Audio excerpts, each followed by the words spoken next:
we could create a solvency for Social Security for the next 75 years and significantly increase benefits for recipients.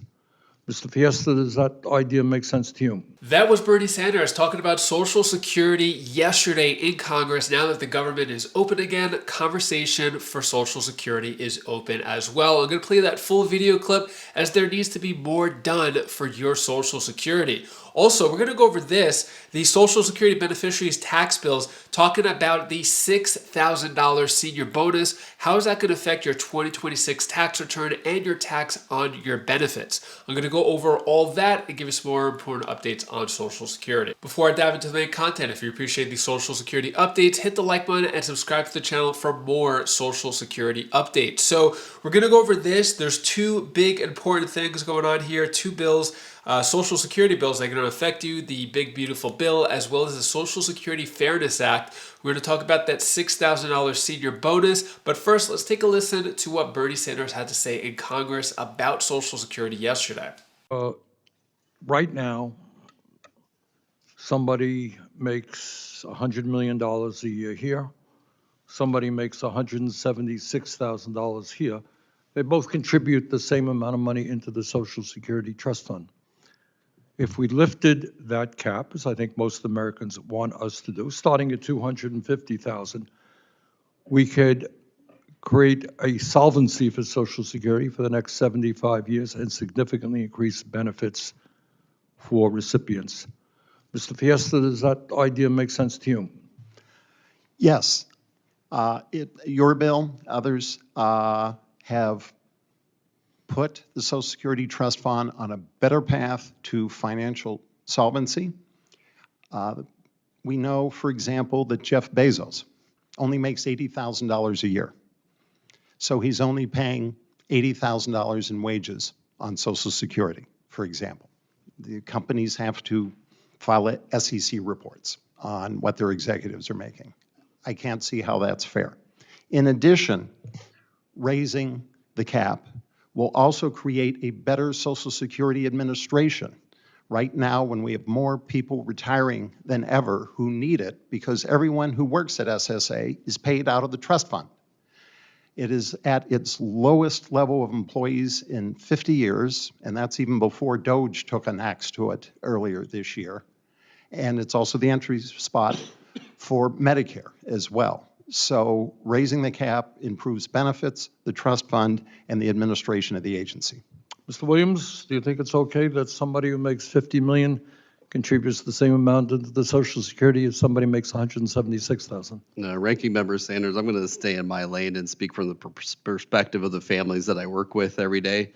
But I can tell you that they depend on Social Security as a reliable foundation for any financial plan, and that they need clarity, they need predictability and confidence that the system that they pay into is going to be there in retirement. Right. And isn't one of the ways to make sure that their kids and they will continue to have the benefits is by lifting the cap so that the wealthiest people in this country at a time of massive income and wealth inequality contribute their fair share?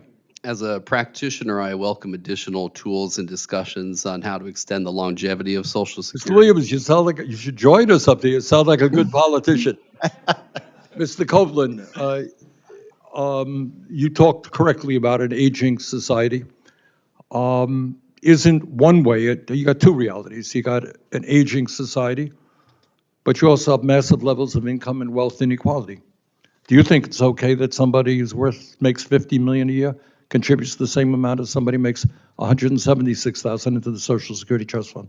Well, respectfully, Senator, they also get the same back in Social Security benefits as the other folks. I mean, the Social Security system has been conceptualized since the beginning by FDR as a policy which sort of replicates a pension type system. But they pay in and get back. But they're paying the same percentage of their income, 6.2%.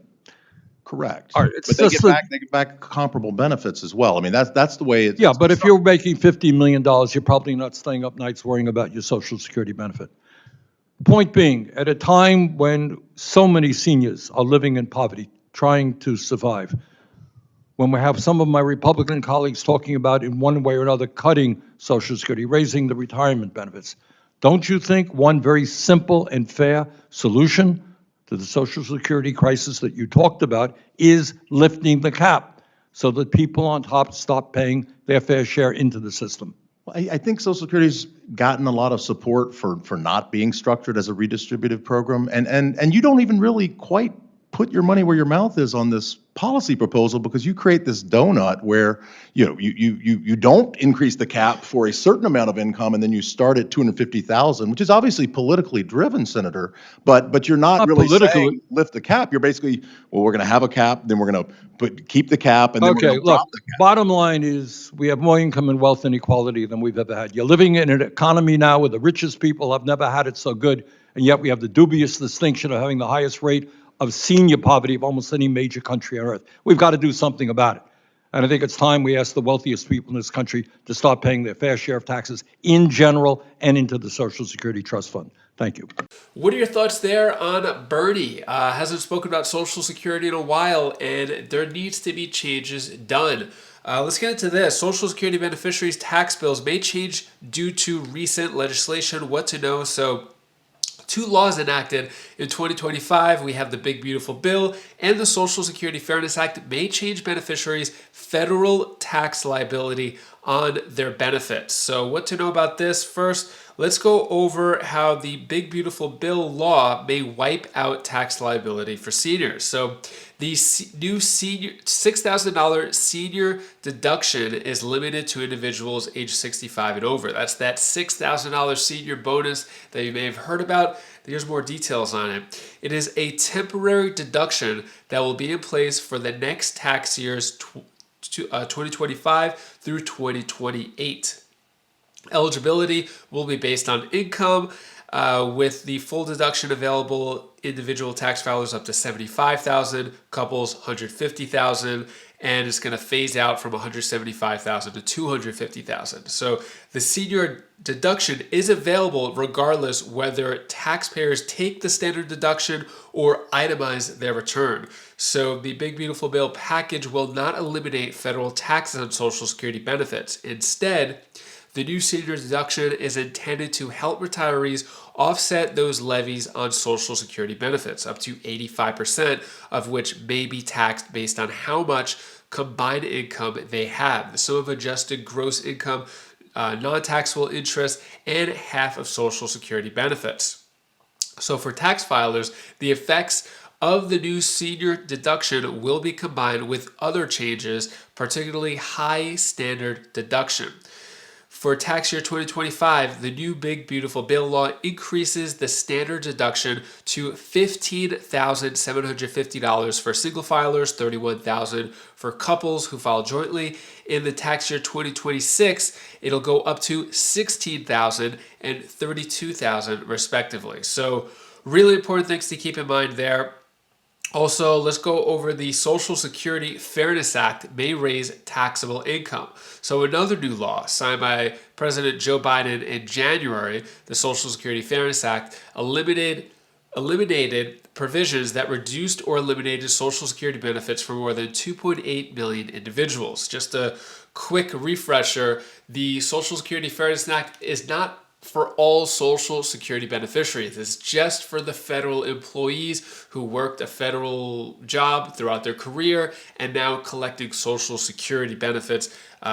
There's a whole change there if you forgot about that, the WPGPO. So it's only for 2.8 million individuals. If you are in this, let me go over that. Save this for last because this doesn't apply to everybody, just a select few. So now retirees who receive pension income based on work did not include Social Security payroll taxes may receive an increase in benefits. Additionally, spouses, widows, or widowers may now receive more benefits or, in some cases, be newly eligible for benefits. Some individuals affected by the law may see their taxes go up. So if you have a lot of other income and all of a sudden you're getting the lump sum and higher Social Security benefits, you can absolutely be thrown into having more of your benefits taxable. So Social Security benefits are taxed based on certain combined income thresholds, similar to the thresholds I said before. So if you are getting a higher Social Security check, unfortunately, you will get taxed on that as well if you're getting extra money from the Social Security Fairness Act, which is totally unfair. Hopefully they can fix some of that, come up with some type of revision. But anyways, that is all the news that I have for today to hopefully cheer you up a bit. Here's my daughter Bella's tip of the day. Hi guys, my name is Bella. This is the tip of the day. If you make a mistake, then it's okay. You learn from your mistake, it makes you a better person. So it's okay. It's okay. We still love you. We like you a lot. Bye. If you haven't heard the latest about the new $1,200 increase for Social Security beneficiaries coming in January in this brand new bill, you're going to want to click this video over here. I'll go over all the details, let you know the latest you need to know about that, and I'll give you some other important updates as well. So click that video now, and I'll see you in that video. Take care, be safe. Thank you for watching.